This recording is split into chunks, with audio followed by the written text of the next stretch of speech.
డిపాజిట్లు రాని బీఆర్ఎస్ సన్నాసులు రేపు మున్సిపల్ ఎన్నికల్లో ఎట్లా గెలుస్తారని నేను అడుగుతున్నా. ఎందుకు మీరు ఆలోచన చేయొచ్చు, బీఆర్ఎస్ వాళ్ళు ఎందుకు బీజేపీకి ఓట్లు వేయించారని. దోపిడీ చేసిండ్రు, వేల కోట్ల రూపాయలు కొల్లగొట్టిరు. ఇవాళ బీజేపీ జాతీయ అధ్యక్షుని, హోంశాఖ సహాయ మంత్రిగా పనిచేస్తున్న ఈ జిల్లా పార్లమెంట్ సభ్యుడు బండి సంజయ్ గారిని కిషన్ రెడ్డి నేను సూటిగా అడుగుతున్నా. కాళేశ్వరాన్ని ఏటీఎంగా మార్చి వేల కోట్లు కొల్లగొట్టిందని అమిత్ షా నరేంద్ర మోడీ గారు తెలంగాణ రాష్ట్రంలో అన్నమాట వాస్తవం కాదా? ఇలా కాళేశ్వరం మీద కమిషన్ వేసి అవినీతి లెక్కలు తేల్చి వీళ్ళని అరెస్టు చేయండి అని రాష్ట్ర ప్రభుత్వం శాసనసభలో చర్చ చేసి కేంద్రానికి పంపిస్తే సిబిఐ విచారణ ఈ రోజు వరకు ఎందుకు మొదలు పెట్టలే? దీనికి సమాధానం బండి సంజయ్ కిషన్ రెడ్డి చెప్పాల్సిన అవసరం లేదా? వేల కోట్లు కొల్లగొట్టిన కాళేశ్వరం, 1,00,000 కోట్లు పెట్టి కట్టిన కాళేశ్వరం 3 ఏళ్లలోనే కూలేశ్వరమై కూలిపోతే ఇవాళ సిబిఐ విచారణ కోసం కేంద్ర ప్రభుత్వానికి శాసనసభ సాక్షిగా నిండు సభలో తీర్మానం చేసి సిబిఐ కేసులు పెట్టి కేసీఆర్ను హరీష్ను బొక్కలు తొయ్యండి అని అసెంబ్లీ సాక్షిగా తీర్మానం చేస్తే 6 నెలలైంది, అతి లేదు గతి లేదు, సిబిఐ విచారణ లేదు. మరి దేశ ప్రధానమంత్రి అమిత్ షా గారు కాళేశ్వరాన్ని ఏటీఎంగా మార్చుకొని వేల కోట్లు కేసీఆర్ కొల్లగొట్టిందని చెప్పినప్పుడు విచారణ చేసి బొక్కలేమని మీకే కదా మేము అధికారం ఇచ్చింది. మీరు ఎందుకు వాళ్ళ మీద కేసు పెట్టలేదు? దీని వెనకాల ఉన్న మర్మమేది అని చెప్పి నేను ఇవాళ బీజేపీ వాళ్ళని అడుగుతున్నా.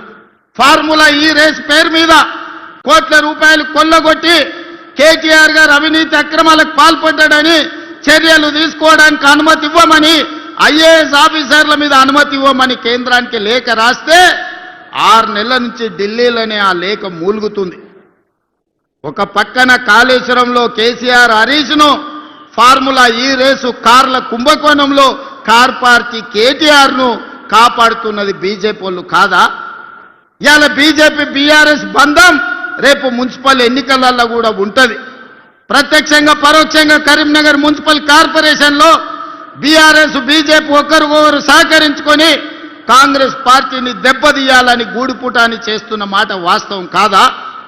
ఇలా నిజంగానే చిత్తశుద్ధి ఉంటే ఎన్నికల ఓట్ల లోపల కాళేశ్వరం కుంభకోణం మీద హరీష్ని కేసీఆర్ను సిబిఐలో అరెస్టు చేయాలి. ఫార్ములా ఈ రేసులో కేటీఆర్ను అరెస్టు చేసిన తర్వాతనే బీజేపీలు తెలంగాణ రాష్ట్రంలో ఓట్లు అడగాలి. మీ కుమ్ముక్కు రాజకీయాలు, మీ ఫెవికల్ బంధం రాజకీయాలు తెలంగాణ సమాజం గమనిస్తలేదని మీరు అనుకుంటే మీ అమాయకత్వమే అవుతుంది తప్ప ఇంకొకటి కాదు. అందుకే ఇవాళ సూటిగా అడుగుతున్న బీజేపీ నాయకులను, మీ జాతీయ అధ్యక్షుడు వస్తే అనా పైసా వేడు గాడిద గుడ్డు తీసుకొస్తాడు. ఈ రోజు అవినీతికి పాల్పడ్డ బీఆర్ఎస్ వాళ్ళని మీరు కాపాడుకుంటూ మీరు ప్రొటెక్షన్ మనీ తీసుకుంటున్నారు వాళ్ళ దగ్గర. ఇవాళ మీరు కాపాడడానికి వాళ్ళ దగ్గర మీరు మామూలు వసూలు చేసుకుంటున్నారు తప్ప మీరు వాళ్ళని అరెస్ట్ చేసే పరిస్థితి లేదు. అందుకే మిత్రులారా, తెలంగాణ సమాజాన్ని ఆలోచన చేయమని నేను చెప్తున్నా. ఇవాళ బీజేపీ బీఆర్ఎస్ వాళ్ళు చీకటి ఒప్పందంలో భాగంగా కాంగ్రెస్ పార్టీని దెబ్బతీయాలని చూస్తున్నారు. 2 ఏళ్లలో మీరేం చేసిండ్రని మమ్మల్ని అడుగుతారు. నేను అడగదలుచుకున్న 10 ఏళ్ళు కేసీఆర్ ఏం చేసిండో, 12 ఏళ్ళు నరేంద్ర మోడీ ఏం చేసిండో లెక్క చెప్పండి. 2 ఏళ్లలో మేము ఏం చేసినో శాసనసభలో లెక్క చెప్తా. ఒకవేళ మీకు ఈ వేదిక మీద నుంచి 2 ఏళ్లలో మేము ఏం చేసినామో ధైర్యం ఉంటే లెక్క రాసుకోండి. గుండె పగిలి సస్తారు బీజేపీ వాళ్ళు, బీఆర్ఎస్ వాళ్ళు, లెక్క రాసుకోండి అని చెప్పి నేను ఈ వేదిక మీద నుంచి చెప్పదలుచుకున్నా. విద్యార్థుల కోసం ఈ 2 ఏళ్లలో 70,000 ప్రభుత్వ ఉద్యోగాలు ఎల్బీ స్టేడియం సాక్షిగా, శిల్పారామం సాక్షిగా ఎన్నో ఏళ్ల నుంచి నీళ్లు నిధులు నియామకాల పేరు మీద తెలంగాణ ఉద్యమం జరిగితే నియామకాలు మీరు చేపట్టకపోతే ప్రభుత్వంలో 70,000 ఉద్యోగాలు మేము ఇచ్చినాం. 70,000 మంది తలలు లెక్క పెడతా. ఎల్బీ స్టేడియానికి ధైర్యం ఉంటే రమ్మని బీఆర్ఎస్ బీజేపీ వాళ్ళకు నేను సవాలు విసురుతున్నా. ఇవాళ మీరు బీసీ ఎస్సీ హాస్టళ్లు ప్రకటిస్తే 5 పైసలు ఇవ్వకపోతే ఎక్కడెక్కడనో రూములలో బాత్రూమ్ లేక పిల్లలు కష్టపడుతుంటే 100 యంగ్ ఇండియా ఇంటిగ్రేటెడ్ రెసిడెన్షియల్ స్కూళ్లు మంజూరు చేసి 20,000 కోట్ల రూపాయలతోని ఈరోజు పనులు ప్రారంభించినాం. బుక్కెడు బువ్వ మీరు చక్కగా పెట్టకపోతే హాస్టళ్లలో చదువుకుంటున్న పిల్లలకు 40% ఈ రోజు మనము వాళ్ళ భోజనానికి రేట్లు పెంచినాం. 200% కాస్మెటిక్ ఛార్జీలు పెంచినాం. ఇవాళ ప్రతి విద్యార్థికి పాఠశాలకు వెళ్ళేవాడికి రేపటి నుంచి రేపు వచ్చే అకాడమిక్ ఇయర్లో బ్రేక్ఫాస్ట్ పెట్టాలని ఇవాళ నిర్ణయం తీసుకున్నాం. ఇవాళ ఇదే చొప్పదండిలో డిగ్రీ కాలేజ్ లేకపోతే మేడుపల్లి సత్యం అన్న మా యువకులు చదువుకుంటారు. డిగ్రీ కాలేజ్ ఇవ్వాలి అంటే ఇవాళ మీకు డిగ్రీ కాలేజ్ ఇచ్చినాం. ఇదేం కాదు మిత్రులు, పొన్నం ప్రభాకర్ శాతవాహన యూనివర్సిటీ ఉన్నది కానీ లా కాలేజ్ లేదు, ఎల్ఎల్ఎం లేదు, ఇంజనీరింగ్ కాలేజ్ లేదు అంటే ఈ కరీంనగర్ ప్రాంతానికి law college, LLM college, engineering college మేము ఇచ్చిన మాట వాస్తవం కాదా? ఆదిలాబాద్ జిల్లాకు యూనివర్సిటీ ఇచ్చిన మాట వాస్తవం కాదా?